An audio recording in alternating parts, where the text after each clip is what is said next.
All the gates and doors were barred and all the windows fastened down.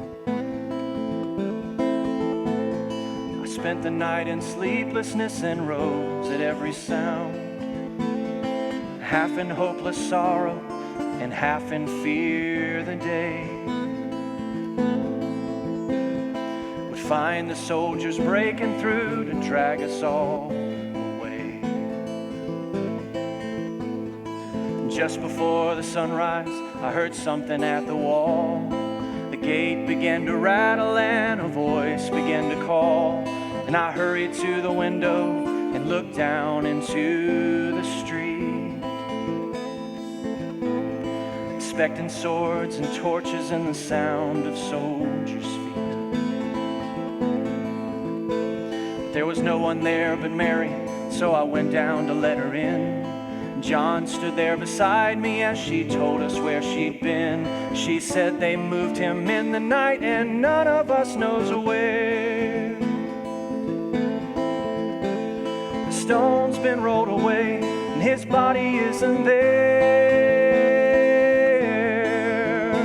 Well, we all ran toward the garden and then John ran on ahead, and we found the stone in the empty tomb just the way that Mary said. But the winding sheet they'd wrapped him in was just an empty shell. And how or where they'd taken him was more than I could tell. Something strange had happened there, just what I didn't know. John believed a miracle, but I just turned to go. Circumstance and speculation couldn't lift me very high, as I'd seen them crucify him, and then I saw him die. Back inside the house again, all the guilt and anguish came, and everything I'd promised him just added to my shame. When at last it came to choices, I denied I knew his name. And even if he was alive, it couldn't be the same. Suddenly the air was filled with a strange and sweet perfume. Light that came from everywhere broke shadows through the room.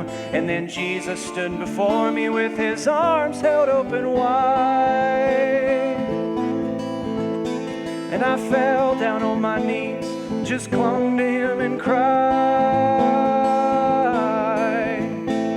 Well, he raised me to my feet, and as I looked into his eyes, love was shining out from him like sunlight from the skies. Fear and my confusion disappeared in sweet